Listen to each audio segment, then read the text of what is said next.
You who are joining us already, welcome. Just go ahead and while we're waiting for everyone to join, I'll give our official welcome in a couple of minutes. But in the meantime, just go ahead and type in the chat, where are you doing your primary personal branding right now, if you're doing any? Is it on LinkedIn? Do you have a blog? Other social media? Do you have your own website? So let us know in the chat. We're interested to hear that. And we'll kick off momentarily our official start of the event. So if you missed my first comments and you're just joining us now, just go ahead and type into the chat where your main focus is for personal branding. So do you have a website, a blog? Spend a lot of time on LinkedIn? Ken is on LinkedIn, Twitter, Facebook, YouTube. We know that because Ken does lots of videos. So of course he's out there on YouTube all the time. Ruth has a blog. She's on LinkedIn, Facebook, lots of speaking engagements because she is an expert. EB,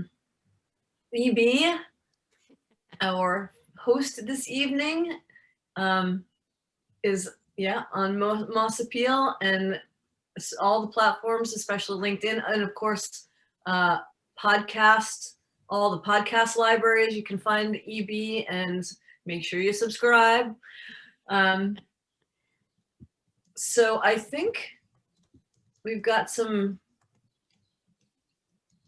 lots of folks here. So why don't we just jump in and make it official?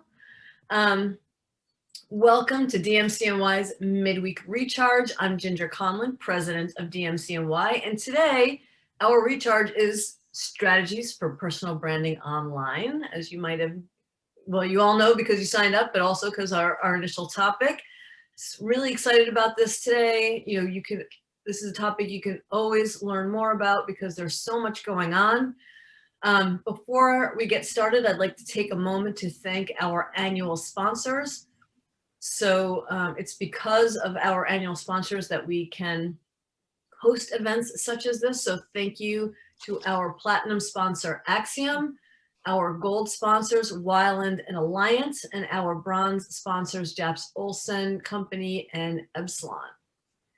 Also, a bit of housekeeping. We will have Q&A at the end, but feel free to post your message, your questions in the chat at any time, and we'll keep an eye out for those at the end, like I said.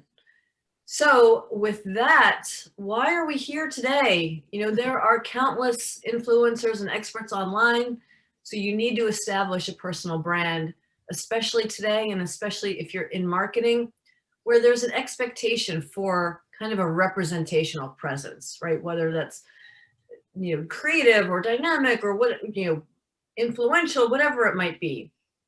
And when you're trying to do this and you're trying to master social media and all these other channels, thought leadership, it can feel like it's a time-consuming distraction, but it's also a powerful tool to advance your career and to support your company's brand in the process. And we're about to find out how. Our moderator for today, Insider Interviews podcast host E.B. Moss, is going to pepper digital marketing expert Robin Kollner with questions about personal branding strategies. Robin is founder and CEO of Digistar Media, and Robin and EB are both going to give you a little bit more background about themselves as soon as I hand it over. But Robin is going to be telling you about what it takes to have an influential personal brand in digital today, and she's going to share some strategies that you can easily adapt and adopt to your personal style to stand out in the crowd. So with that, welcome, EB. Take it away. Thank you. Yay. So nice to see everybody. Hello, my old friend Ruth, and nice to see you again, Ken, and all the people I'm looking forward to getting to know and getting to know your brands. My brand in a nutshell is that I have multi-platform experience, primarily in helping brand media companies and their ad sales team. So I create content marketing, a lot of focus on B2B, which I know is near and dear to the heart of this audience. And then I veered off and became an editor of a couple of marketing publications. And through Moss Appeal, I am a consultant to other companies, including The Continuum, which is a publication about brand and demand marketing. And thanks, Ginger, I do host two podcasts. One is called Insider Interviews with E.B. Moss, and the other is It's Quite a Living. But, and I did not think of this in advance, the woman who's really living quite a living is Robin Kolner. So I'll toss to her. How's that for an intro? Thank you. So I'm thrilled to be here. Some of you may have known me from my career earlier because I actually started in the direct response industry. I started in marketing, I'm going to say a couple of decades ago, working for Fortune 100 companies, Citibank, American Express, inventing financial products that had a technology interface to them and dealt with consumers in that marketplace. And certainly heavy users of direct response marketing, which, as we all know, is the underpinning of internet marketing.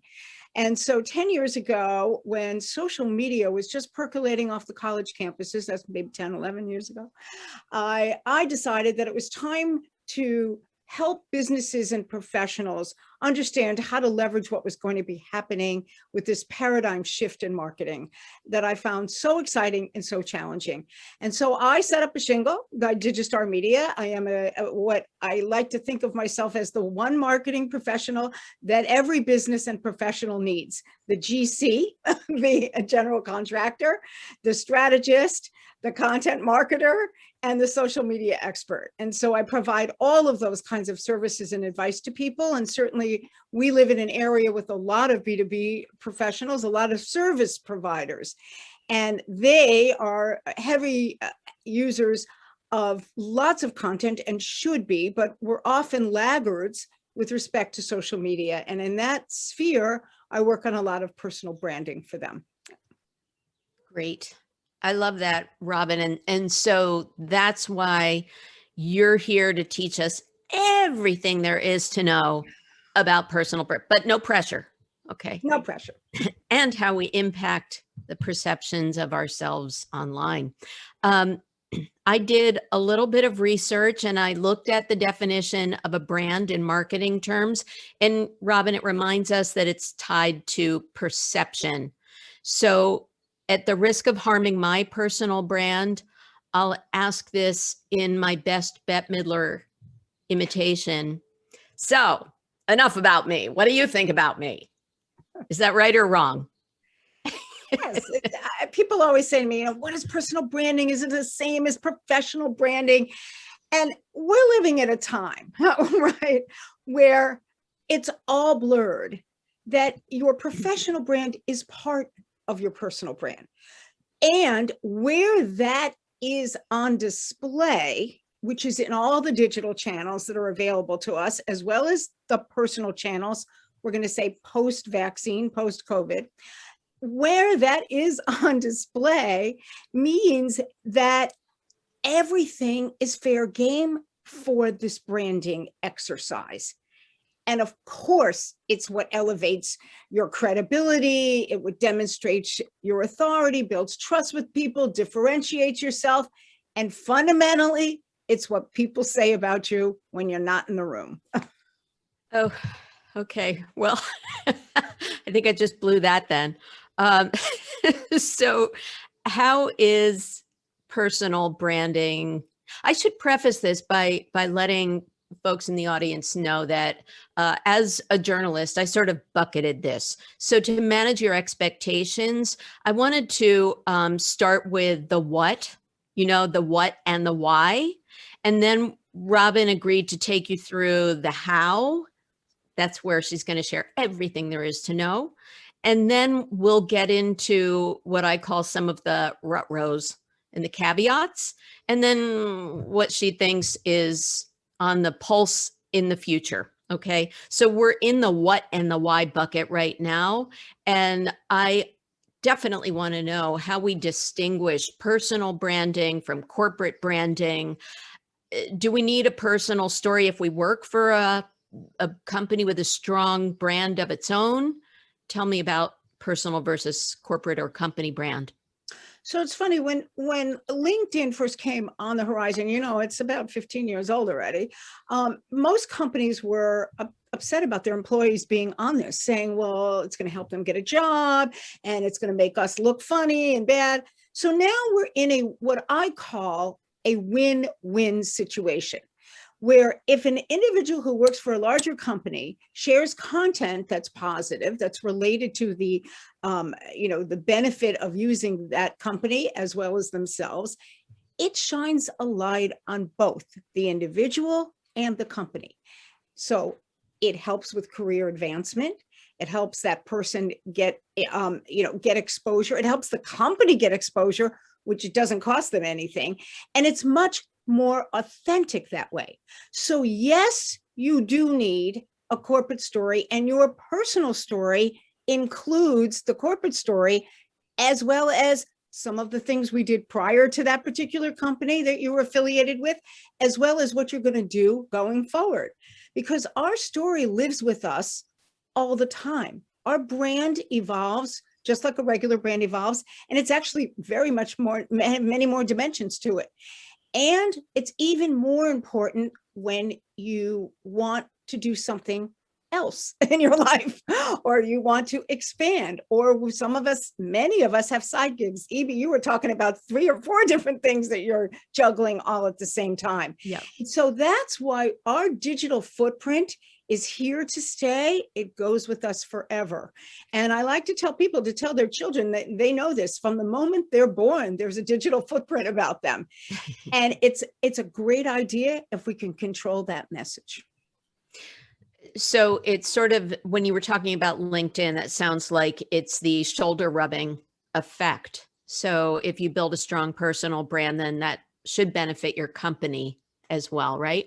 It definitely benefits the company, and Okay. and vice versa. So the company, if you're at a larger company, there is content that's produced by that marketing department, which helps you as certainly in the business development and sales team, but as an employee of that company, it helps you. You don't have to create it. You can just create a caption. And there's software, many of you have used it already, that helps people get notified when a piece of content is available that they can then customize. Sometimes the marketing department is even giving you a choice of captions to use. Law firms do this, the wealth management firms do this, a lot of the brokerage firms do this, and it's fabulous. And actually, LinkedIn has its own company affiliation with a platform called Elevate that large companies have used. So some of you may have been exposed to that. And I often talk to nonprofits, and some of you are involved in nonprofits in other parts of your lives.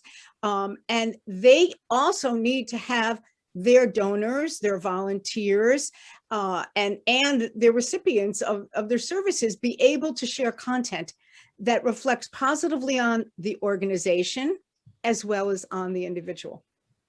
So that sort of tees up my next question, why marketing and sales professionals in particular should care about building a digital sort of footprint, as you said, or personal brand.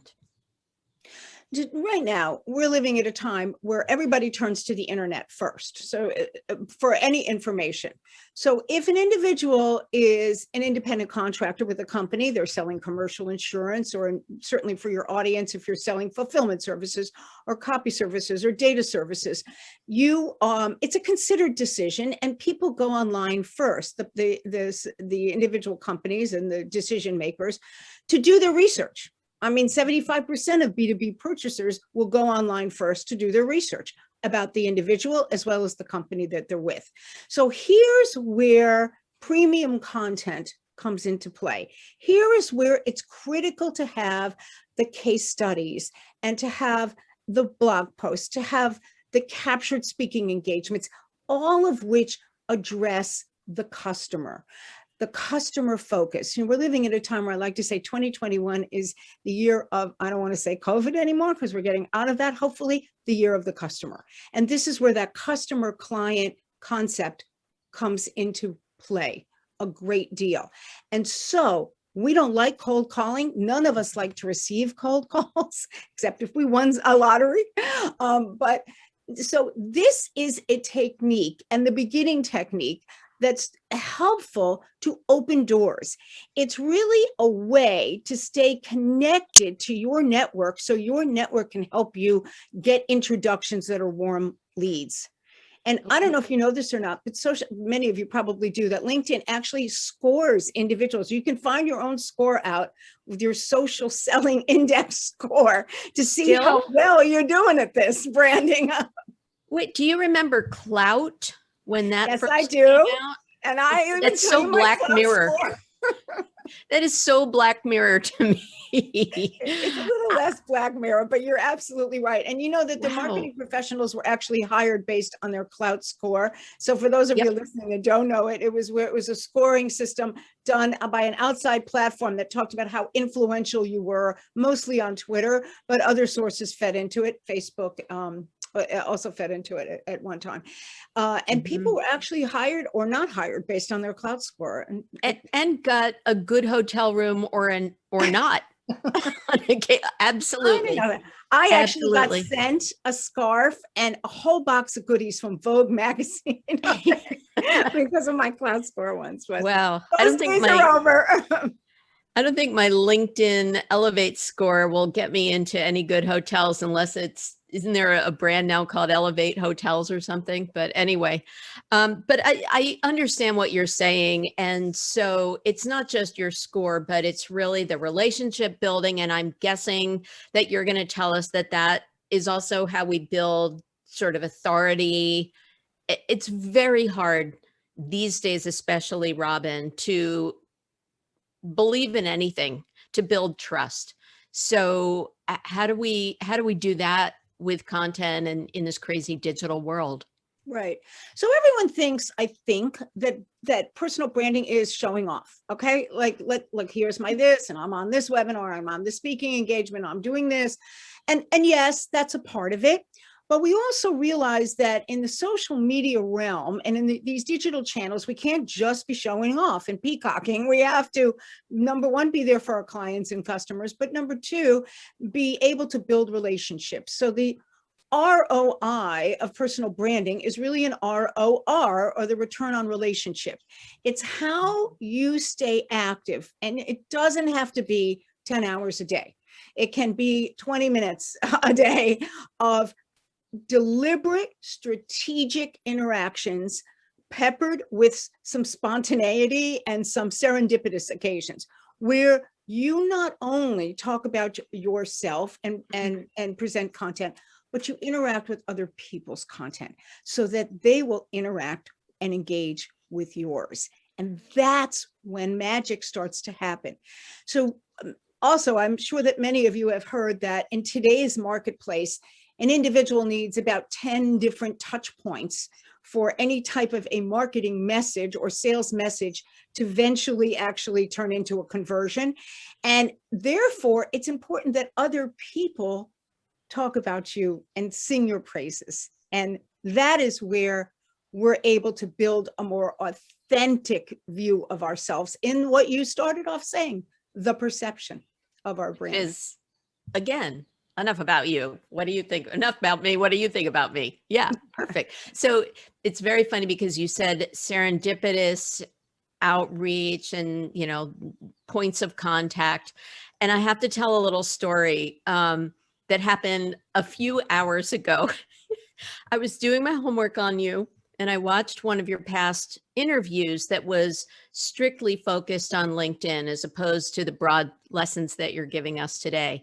And so you had pointed out, not to steal your thunder when we get into tactics, but to update one's profile with keywords at the top. And I could not believe that I had missed out on doing that. So you go in and, like, the first thing that it says, you instruct to add keywords of the first things you want people to read. So I do that.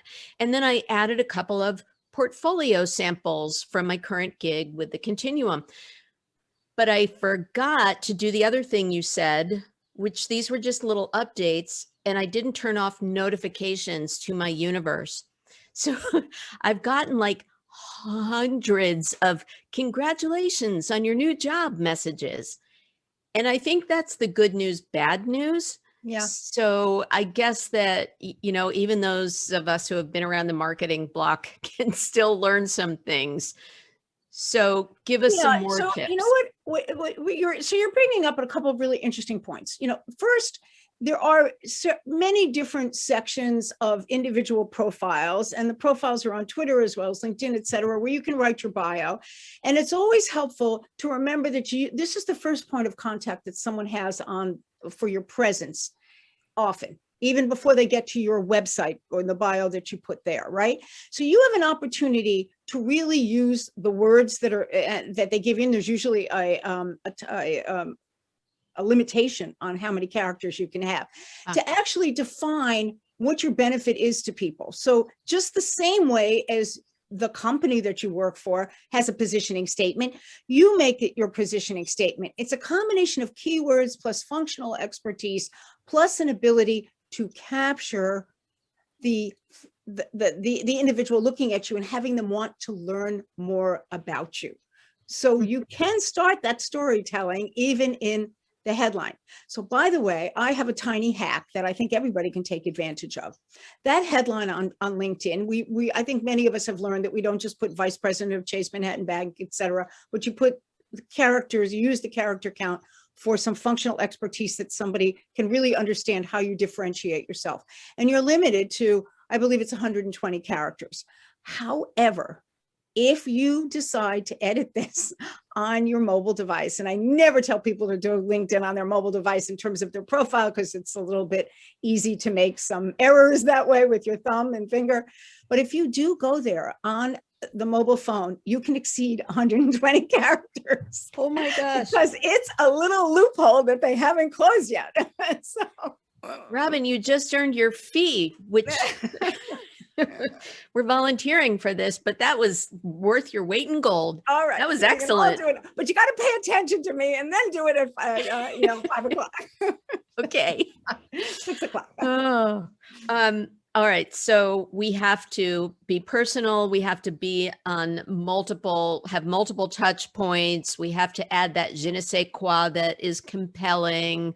I know you probably get asked this a lot. What are the best places of those, let's say 10 touch points? Is there one channel that's better than another for getting your brand story out, for really coming across like a thought leader?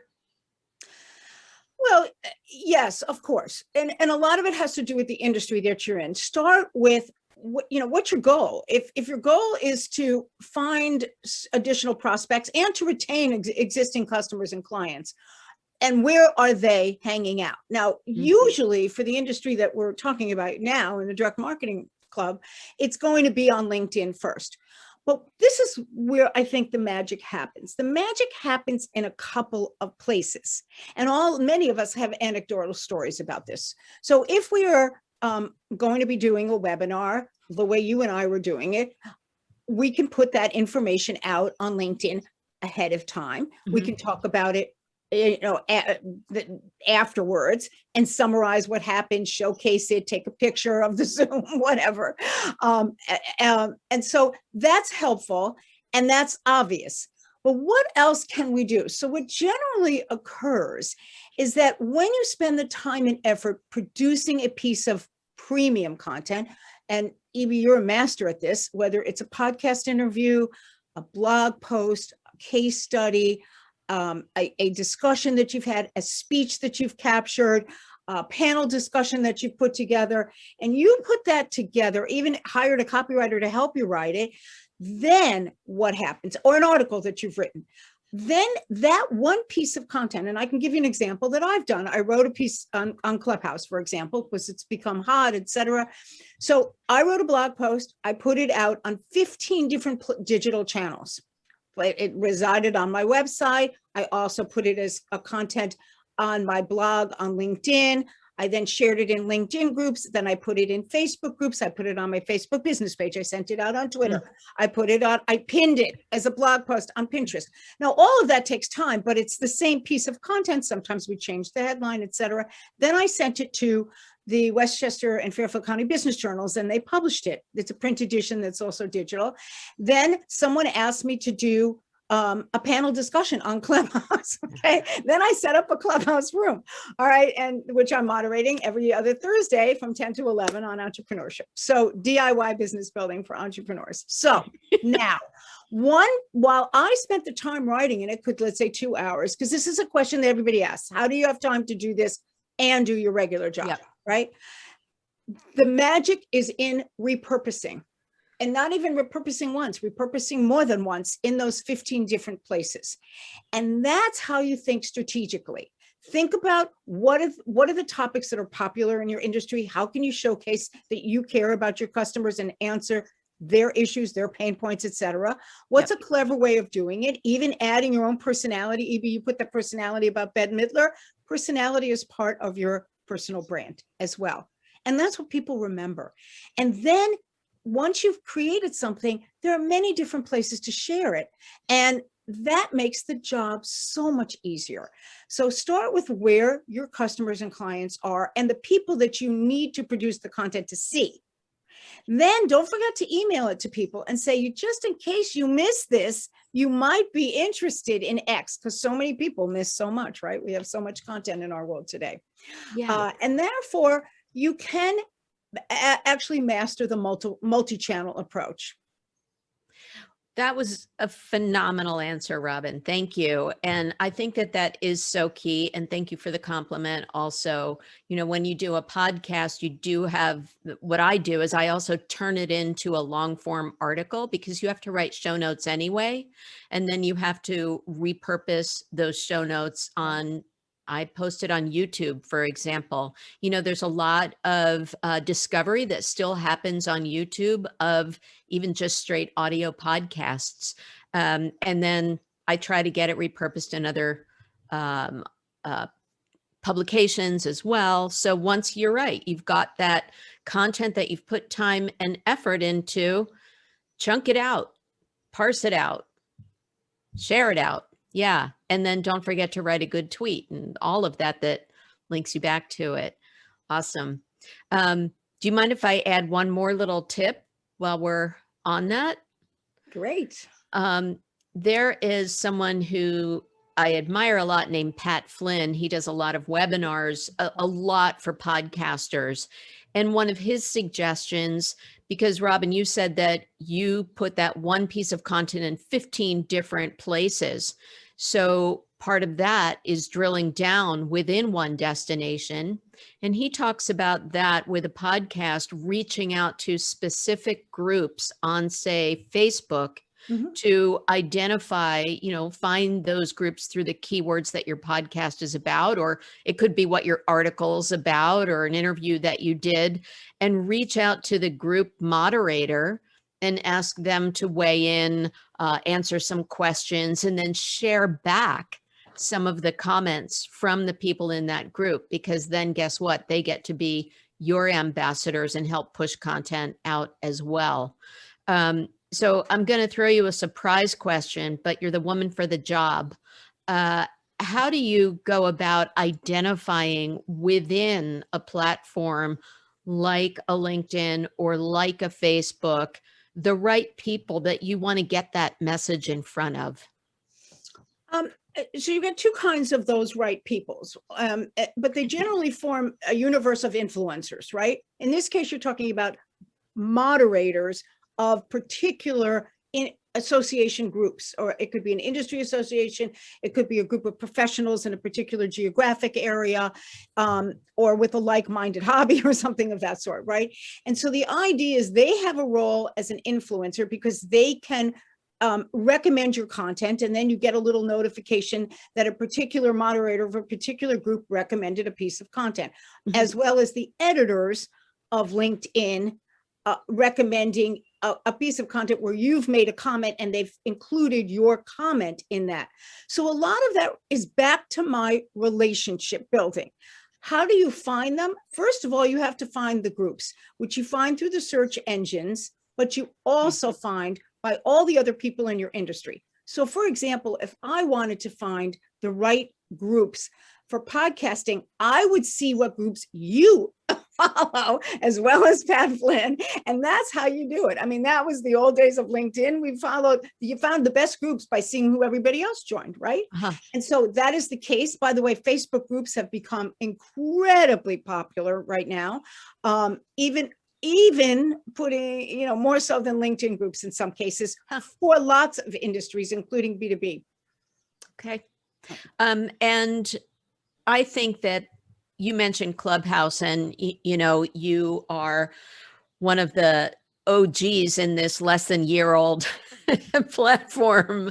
So is there any kind of discovery that Clubhouse is offering? Is there a way to find those groups? Because I think that talk about shoulder rubbing, being in a room on Clubhouse, which is basically kind of like what we're doing, but just for audio.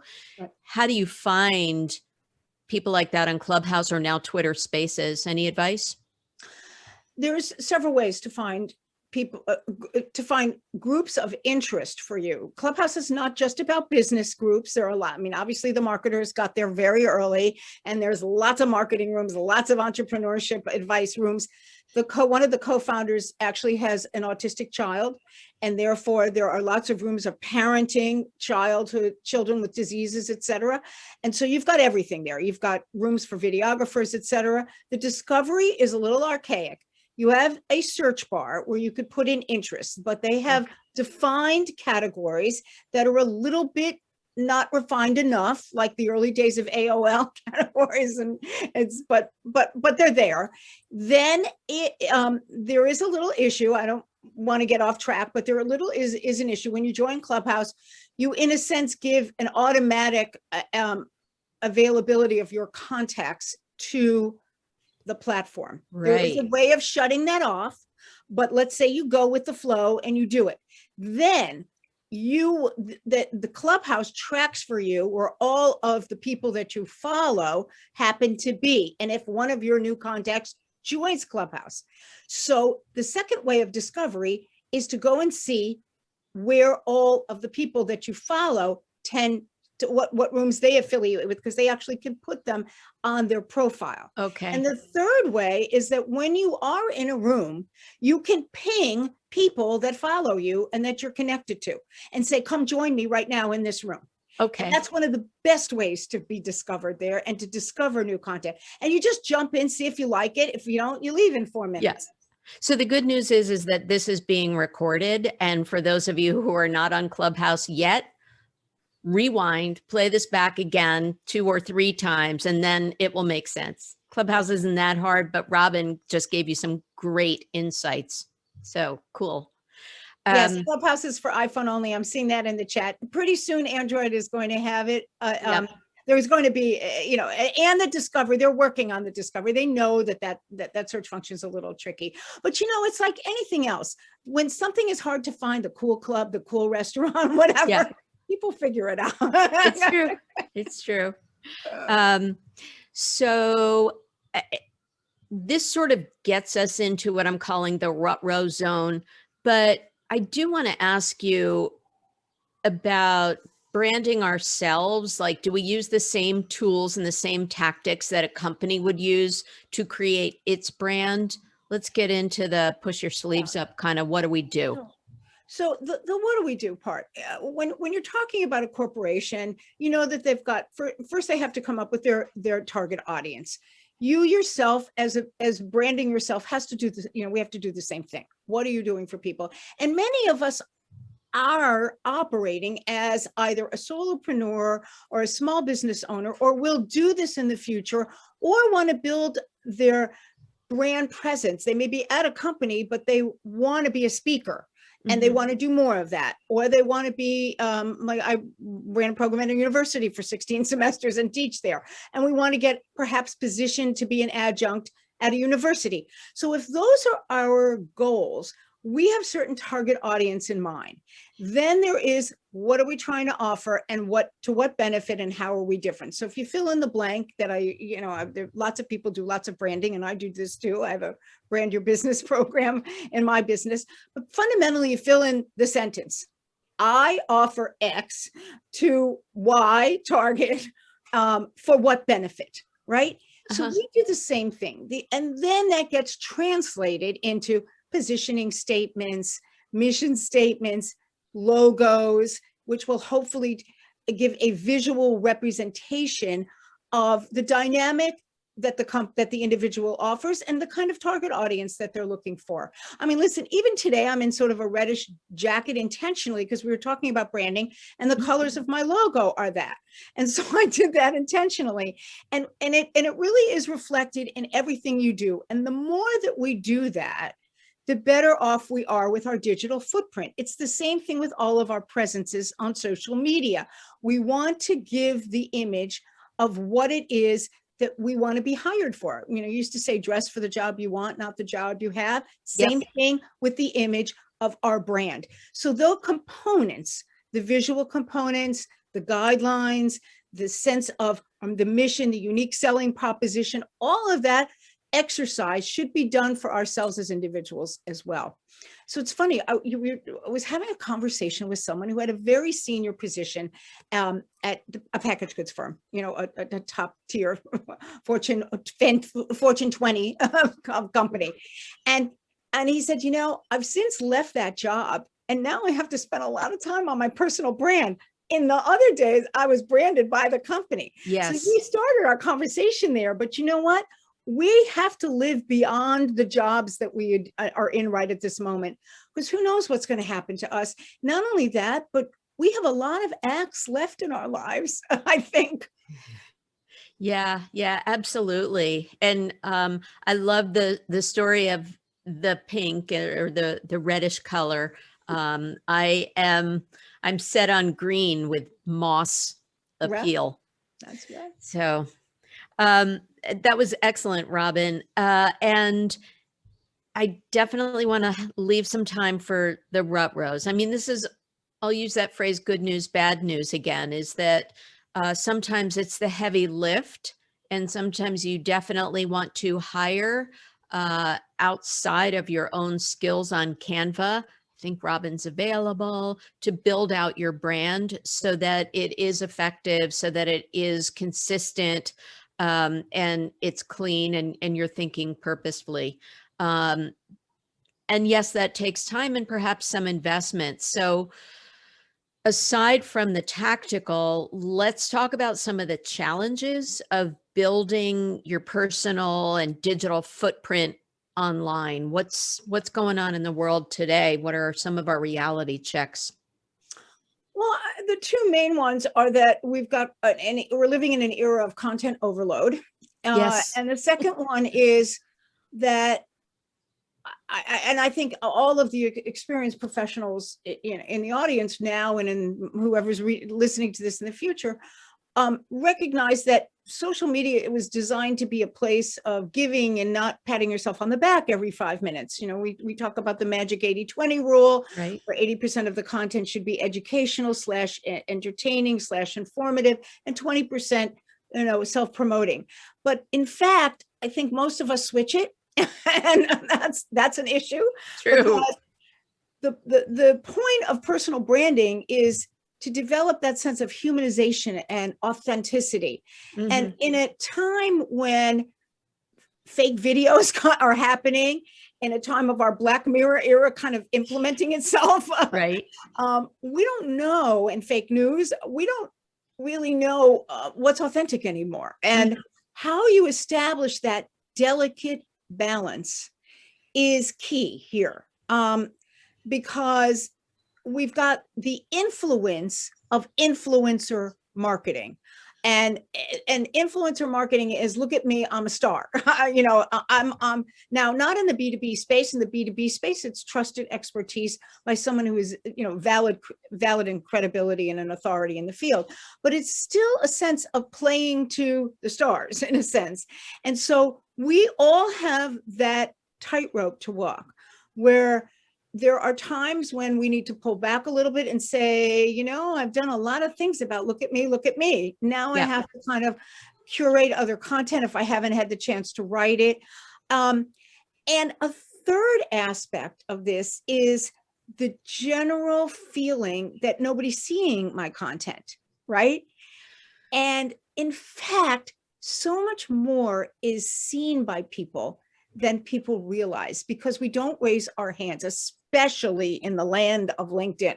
Most people don't, you know, you have 10% of the people on the platform that actually press the buttons, and the others are silent voyeurs. And so there's a leap of faith that has to be made.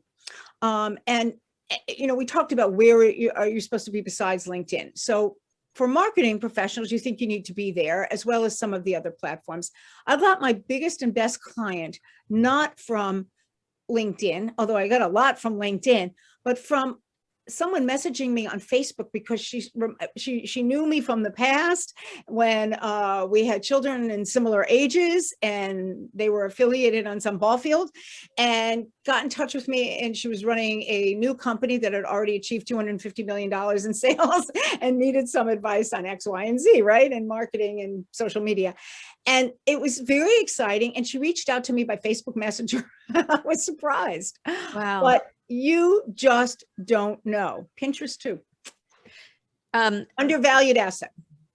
That brings to mind a couple of things that you said previously about the value in acknowledging other people and the sort of pay it forward nature, and that 80-20 rule definitely is helpful. So I want to give public props to Ruth Stevens for a fabulous shout out that she did and surprised me. I didn't pay her for it, but now I'm going to have to, about me on LinkedIn. And it led to 2 clients. So thank you, Ruth. And you posted something lovely on LinkedIn, and it got a lot of likes and shares, and it brought people out from the woodwork that I hadn't been in touch with. And it also, I think, Robin, you're exactly right about those who are just sort of skimming along and reading, and the need to remember that some of those folks who aren't active posters, but that are reading posts, are in human resources. Yeah. So as they say, we'll call it hiring positions too. Okay. Yeah. So we're living in a very unusual time right now. And I don't know if other people want to chime in on this in the chat. I have found that there are more opportunities for personal branding, because so many organizations are running so many more events, because it doesn't cost that much money to run a Zoom event. And so I've had 3 this week where I'm going to be interviewed or giving a presentation or something of that sort.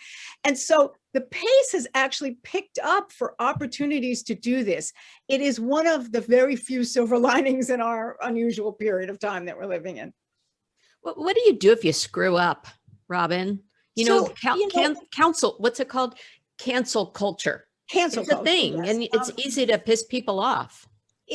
So, you know, the fact that there is a barrier of anonymity to what's happening online versus someone face-to-face saying things is that we often fall into a trap of not thinking before we post. Mm-hmm. So I like to say, pause before you post, and don't post anything that you wouldn't want broadcast on, you know, whatever, cable news, and are there newspapers anymore? There are newspapers that you wouldn't want your significant other to see, or you wouldn't want anyone in your family to see. If you don't want that to happen, don't do it. And there are many other ways that you can vent besides online, and it's not a bad idea to take that up. Okay. And I think we're living at a time where it's not if you screw up, it's when, because all of us make a mistake, right? We offend somebody somehow. And it's better to apologize and take the discussion offline, whether you're a corporation, an individual, someone who's dealing with a competitor that decided to be difficult and say something not true, but not nice. And we're going to have to deal with that. It's the messy part of the digital universe. And we just know that sometimes how you handle the criticism and how you handle the mistake is important, and people remember how you handle it. The worst thing you can do is do nothing, unless it is you know, something that is so deeply offensive that it doesn't deserve to have some attention paid to it. Okay. So assuming that we're putting our best foot forward, content creation can feel daunting.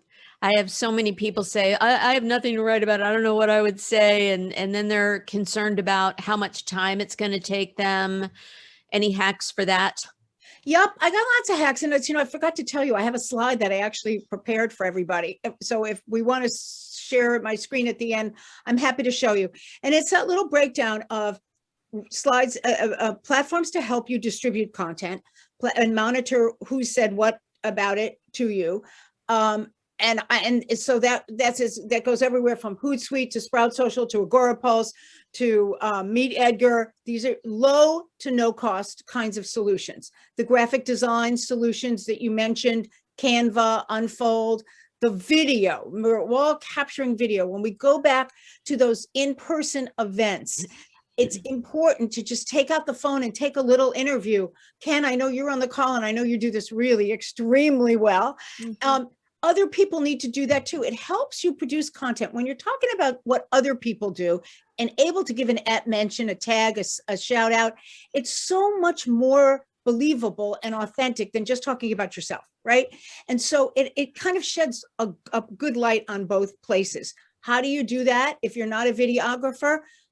Got a list of those apps too. Adobe Spark, Animoto, take a few pictures, put royalty-free music to it, you got a video, bingo. And so that kind of content, short form content, snackable content, we call it now story form content for social media, is neat. You need some helpers with that. Unfold is one of my suggestions for that, how to make those little stories that are now on Twitter and LinkedIn also. All right. Messenger bots, things of that sort. So I have my little cheat sheet for you that I did create. And one of the things that I learned about not too long ago, and this is going to be controversial, is software, AI software for creating content. Copy.ai. Evie, I don't know if you know any of these. Copysmith.ai. I know don't. you're a writer, and so I don't want to steal the thunder on that. But these are now inexpensive platforms. I think it's $59 a month, something like that, that you input all this information. It helps create a blog post for you and an article. I'm sure it won't be as good, but there are people that are working on this as well. So I like to say those tools are helpers, because we all need those tools to help make the job be more efficient and effective. And just remember that when you do things, when you're at that, pulling your hair out saying, what am I going to post now? Or what am I going to do now? I don't feel like writing another, 700 to 1200 word article. Right. Then what you do is you take out a notepad and you just talk to your clients and talk to the people, your colleagues.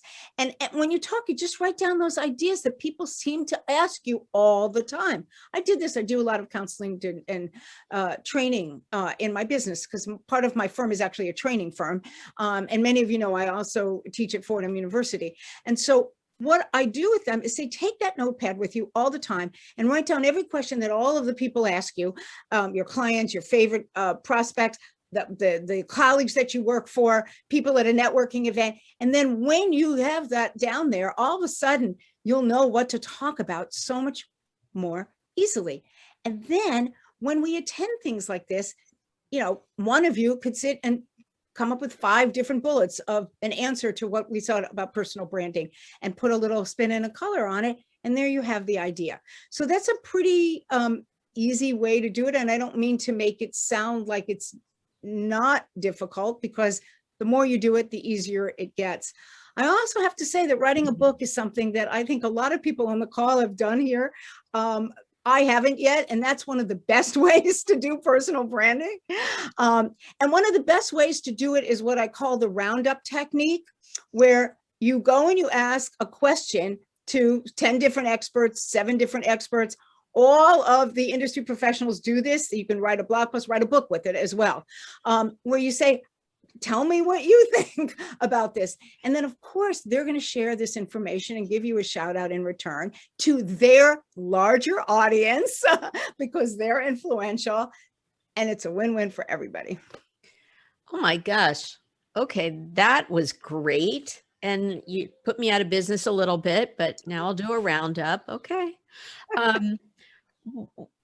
Ken has a question that I'll pose in 1 second, but I just have 2 more questions, and then we'll have about 10 minutes for questions from the audience. What do you do if things are kind of tired? You know, you have to rebrand. I'm thinking in particular when I say dated or out of touch, things like what had been Aunt Jemima or KFC or, a BMW that wants to be slick or gosh, how GM got criticized for their new logo. What do you do when you have to rebrand and you're not a huge company? Is it the same? How do you approach that? It is the same. You need to review. We're living at a time now where it's important to be politically correct. Before, it was okay to be not that way in certain places. Okay, you could be in certain places and not so play. And I don't really want to call it cancel culture as much as I want to say being sensitive to how other people may look at or reflect on things. And so when we talk about our personal brand, it's slightly different than the examples of Aunt Jemima and Planters Peanuts and all of that, where they were actually offending different people based on stereotypical caricatures. And so when it comes to individuals and their personal brand, we all feel really comfortable about the things we've done in our lives and we've accomplished. But younger generations may not look at us the same way. They may not look at each other the same way, and they may not value certain things. And so the exercise of rebranding as an individual in the personal branding space is, am I still relevant? How do I appear relevant?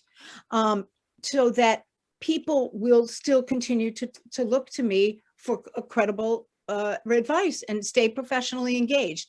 And that's something that all of us can benefit from. And that's one of the reasons why I'm on Clubhouse. Okay. Right. All right. So this was the last question. Clubhouse, Twitter Spaces aside, what are some of the cool new places that the cool kids like you are hanging out and building their personal brand? They're hanging out on Twitch. They're hanging out in various individual niche networks are going to become more important. We go through cycles, and many of us have seen that, right?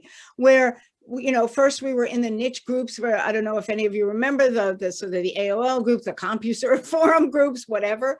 Then we got into the big space of social media. And now there's going to be a number of these niche social sites or closed groups or private groups. That's why the group function on Facebook is becoming so much more relevant. Facebook's putting a lot of time and money in it because you can close those groups, and it's not one to many. It's one to, let's have a conversation. Let's get to know each other. Let's dig deeper. Let's not just be superficial in the process. So keep your eyes and ears open for what are those industry specific niche places where we can be. Now, if you're a huge brand and you want to make sure you have a presence everywhere, then you can go everywhere, and it makes sense to be there. And of course, TikTok is becoming critically important. It always seemed to be a Gen Z place with a lot of memes and a lot of cosplay and a lot of dancing, right? And karaoke. And it's way more than that today. And I think that all the brands are going there. Unfortunately, there's a lot of bad advice that's being given there. Financial advisors are going on there and telling people how to make money in stocks, which is different than the subreddit situation that's going on. And by the way, Reddit is someplace else that people need to pay attention to. That's been around a long time. And yet, it took sort of the recent news cycle for us to get involved in it. So it's important to keep revisiting these platforms. They change over time. Twitter's becoming very different now. There was a time that it was extremely important and fun for all of us to be there. Then it had a bit of a change, right? It became very politically dominated, celebrity dominated, less so for the marketing world. Or it just became a place you just kind of threw out content along with, but it wasn't maybe where you were building your audience. Now it's coming back into being much more of a place where we can find those spaces, those individual spaces to communicate. Yes. And with Reddit also, just a caveat to be very careful going in there as a brand. That's not a good look on that space. Right. unless you're very transparent. I'm not sure how to reframe Ken's question, but I'm going to try. He asks if there are any ideas on how to summarize a series of content or posts from across a period of time. So you want to do, in other words, you want to create a post that summarizes your top posts. So this is often done in email marketing a lot, and you've probably seen it, where people say, my top posts of 2020. And that's fair, turn it into just a post where you take bits and pieces with links, usually summaries and captions and headlines. And yes, you can also do it on the blogging function built within LinkedIn. I think I also saw one of his other questions that had to do a little bit about the different places to put content. Is that true? I'm not looking at it now, but. Is it better to write on a blog and attach a link in LinkedIn actually, this is a good question. And I grapple with this as well. He's asking in terms of putting an article on LinkedIn, is it better to post the article on LinkedIn as an article or write the blog on your site and add a link to it? So the answer is do both. Just don't do both at the same time. Is it true, Robin?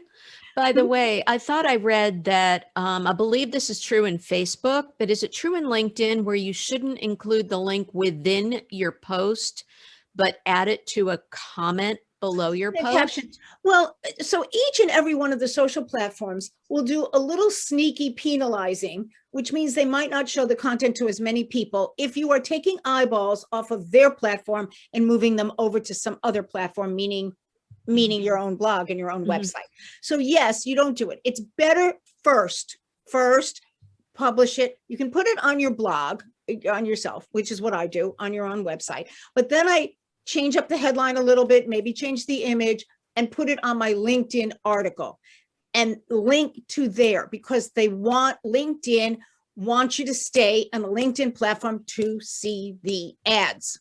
Okay. That's how they all operate. That's how Facebook operates. That's why it's not good to post content using a third-party distribution source all the time, because they will then not show your content to as many people. Because when you do that, you as the poster are not seeing the ads. It's better to natively post content.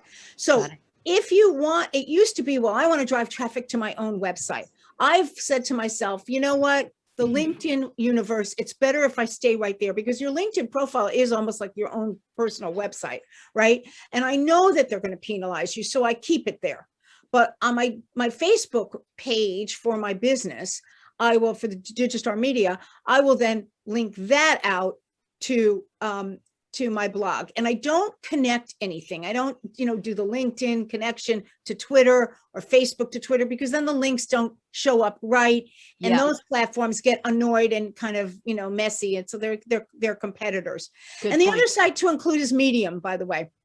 Oh, yeah. And newsletters. We didn't even touch on that. And email marketing is a new darling once again. Just to bring it home now, we have 1 minute. Ruth had asked if it's appropriate or a good idea to update or revise your LinkedIn a couple of times a year. And Ben has been posting on LinkedIn several times a week, and but his SI score is a little bit static. He's wanting to up his reactions and engagement. So tell us about upping that on LinkedIn. The masters of the universe of LinkedIn are kind of not the nicest people in the universe, meaning that our content doesn't get seen the way it should. What they are, and they also have the haves and the have-nots. And some of you may be part of the haves world, where you got access to produce your own LinkedIn newsletters that is given to VIPs that have a good audience and that started early with it. It's got to be bestowed on you, that right. It hasn't been rolled out to everybody. And LinkedIn Lives. Now, many of you have seen them, and some of you might be producing them. Evie, I don't know if you've gotten that access. I can't get access until I prove to them that I have a big enough audience on another site, on Facebook. Okay. And so that right is those two pieces of content will automatically increase your rank, will automatically get more content distributed to your in the news feeds of the people that you are connected to, and will by definition increase your SSI score. And so that is where the game is being played. Also, everyone has access, I believe now, to stories. So put some stuff into stories, and put even, because that will get seen at the top of, if people are looking on a mobile device, they don't show up on the desktop. And so that's the tricky part about it.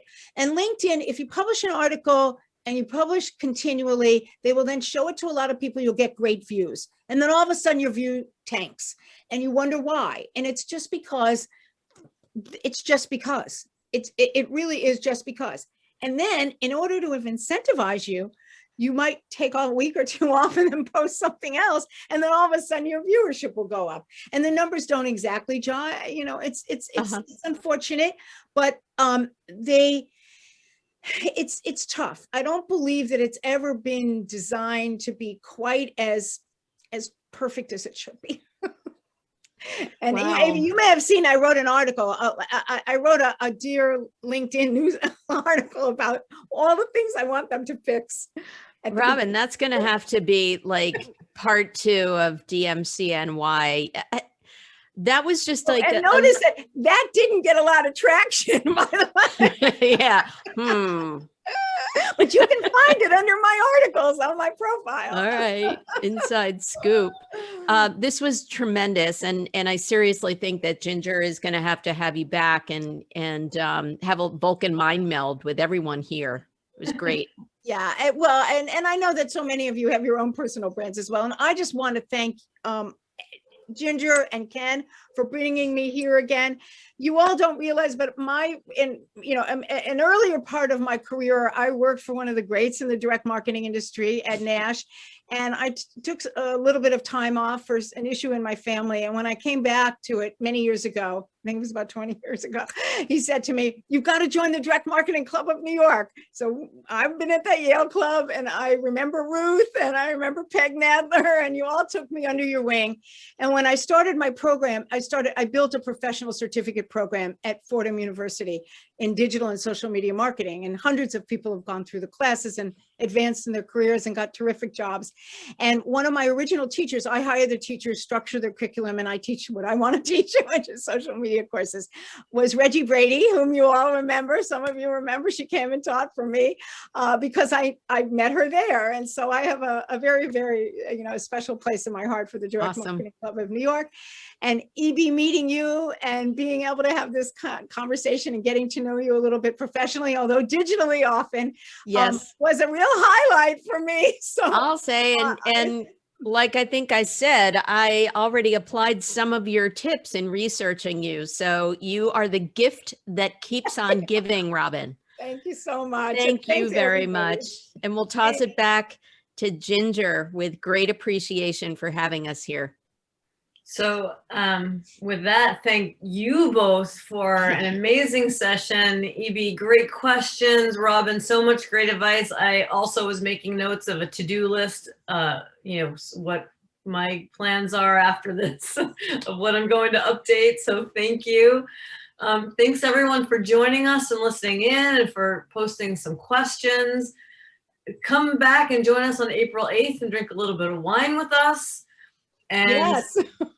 Definitely. And then on April 14th, ad tech fundamentals you should know but are afraid to ask. That's going to be a really informative one too. So with that, thank you all so much again, and have a great rest of your evening. Thank you. Thank you. Bye.